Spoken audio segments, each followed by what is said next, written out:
Is it time to pivot? I'm Joseph, and this is Input English. The Input English channel was created to provide comprehensible input for language learners trying to acquire English.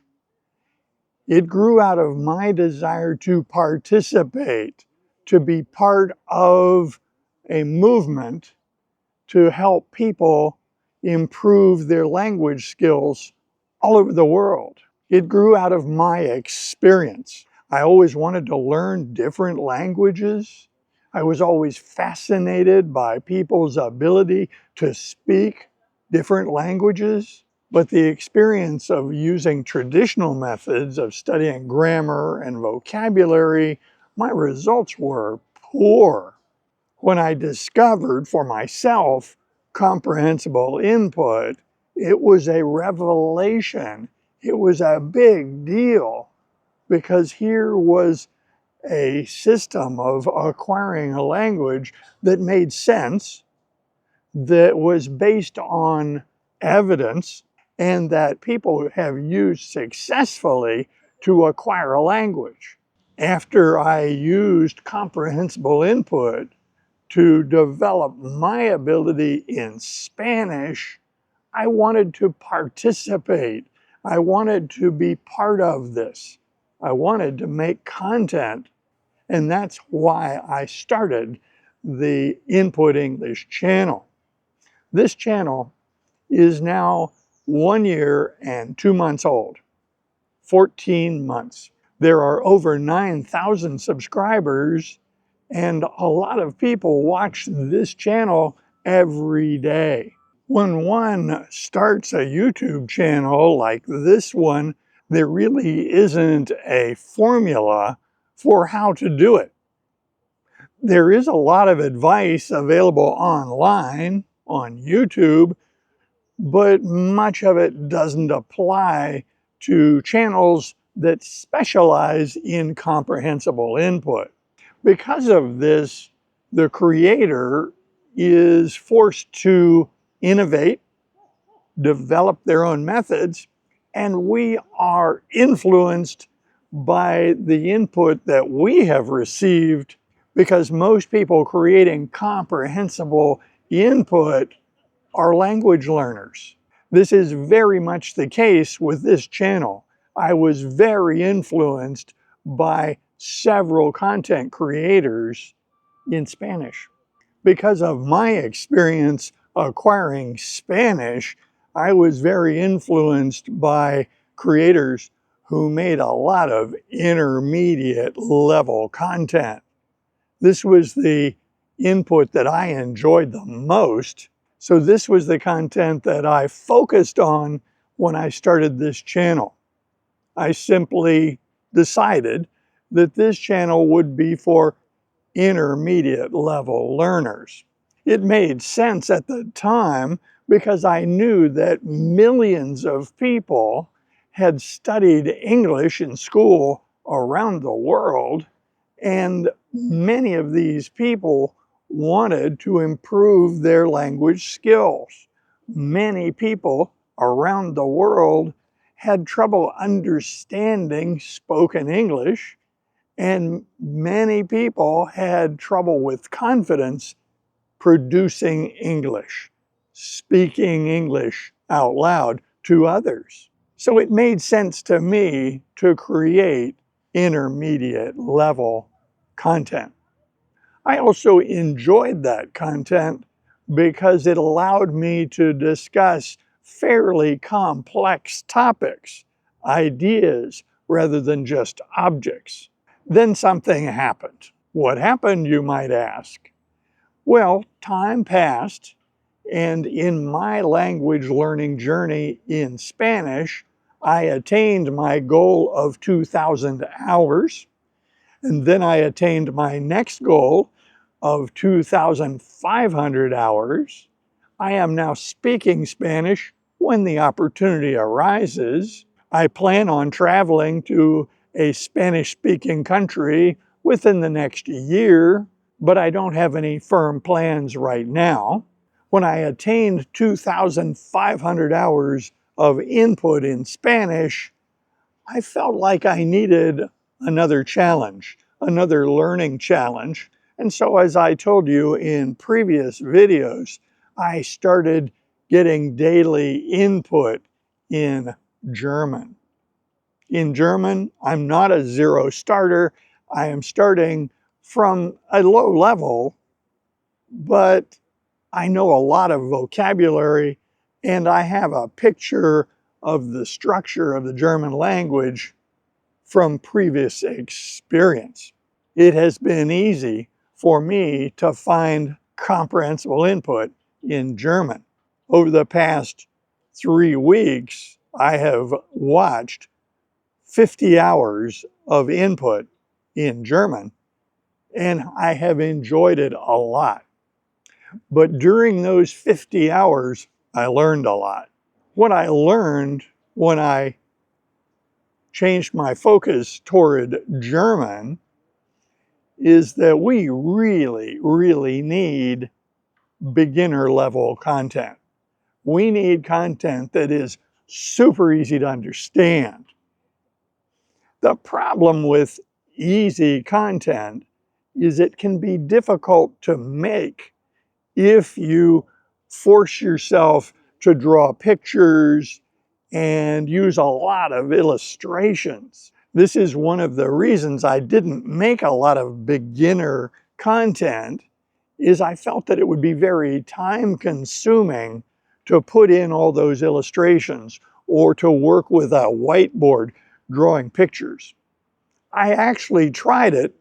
I tried to make some videos using a whiteboard, and what I discovered is my ability to draw and illustrate my stories was very limited.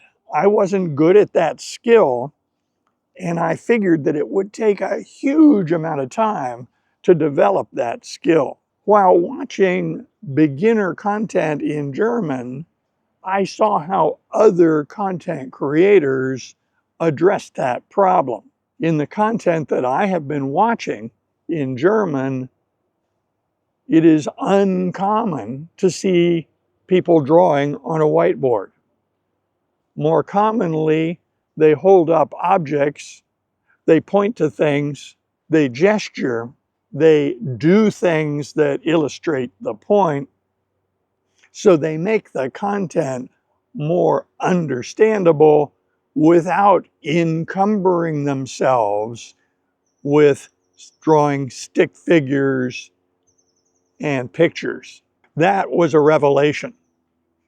That taught me a lot and enabled me to experiment with some episodes that were much easier. Last week, I hatched the plan. That is, I came up with a specific plan. Right now, there are more than 440 videos on the Input English channel. They are available 24 hours a day for anyone who wants to watch, and they are all free. In other words, there are a lot of resources already available on this channel for people who want intermediate level content. Today, I published the first in a series of videos called Easy English. It's a series on this channel. I did not start a separate channel. It's all here, one location. The Easy English series will be on a playlist. The episodes are numbered 1, 2, 3, etc. The idea is that someone with a little more trouble understanding spoken English will need this content, this easy content. Some of my understanding of this topic comes from our comment section. People write to me every day. The comments have been very helpful and very positive. Some people have commented that they have trouble understanding me because the level is too high. It's too complex. It's not material suitable for someone at their level. But being a relative beginner in a language is not a bad thing. We all start out as beginners. We all go through that stage. And I realized that I was neglecting a lot of people. If someone has a long streak on Duolingo in English, they're not going to be able to understand much spoken English. It's going to be too advanced. So I figured it was time to pivot. So this term of art, pivot, needs to be explained. It comes out of sports, perhaps more specifically basketball. If a person pivots, they are standing where they are located. They're standing on their two legs, and then they rotate around 1 foot. They pivot around 1 foot. If someone pivots or something pivots, they rotate around a point.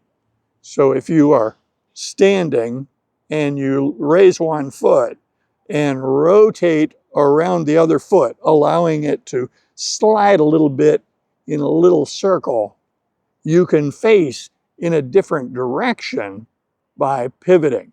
If a sports player pivots, they rotate around 1 foot, and now they're facing in another direction so that they can focus their attention and perhaps move in that new direction. So I'm using the term pivot metaphorically.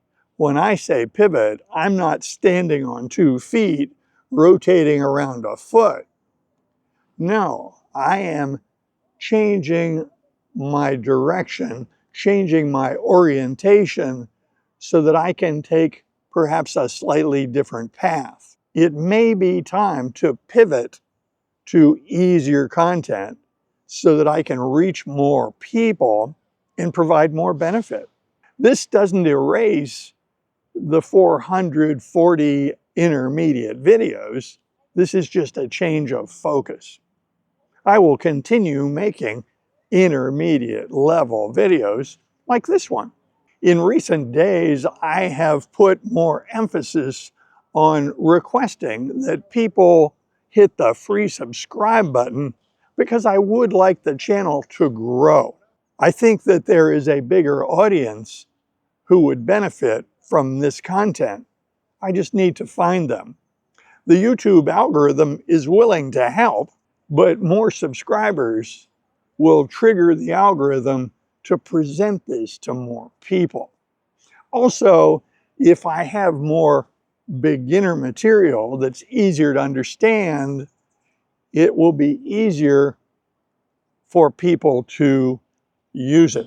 Today's video was episode 1 of the Easy English series. There will be another episode in 2 days. I had initially thought of producing 2 easy episodes per week, but something happened. It was a bit of a surprise. The comment section erupted with a lot of positive comments about today's video. There were a lot of comments that it was easier to understand, that it was better content for the person writing their comment. This encourages me to perhaps put more emphasis on this Easy English series. It appears we need a lot of these episodes. Now, I am resisting any temptation to make a lot of these quickly using AI. For me, AI is boring, and I don't want anything to do with it in its current form. In the future, maybe. I am familiar with AI, I just don't make episodes for this channel using AI. Going forward, I will make a lot of Easy English episodes and post them on the channel regularly. In addition to requesting that people hit the free subscribe button, I request people's opinion. I request your opinion on how this should evolve. Is this a good idea? Would you find easier content more useful? Since this is a big change in the nature of the videos that I publish, I wanted to communicate my thought process and offer an opportunity for viewers to comment. I read every comment and I write an answer to every comment. So that is where we stand on the Input English channel. You will see a lot more beginner material. I will continue publishing regularly, and I want you to know how much I appreciate all the support I have received, all the comments I have been sent, and all the help that that represents. The success of this channel is built largely on the help I get from viewers like you. Please subscribe. If you've already subscribed, thank you. If you like videos like this, be sure to click on this one next. See you soon.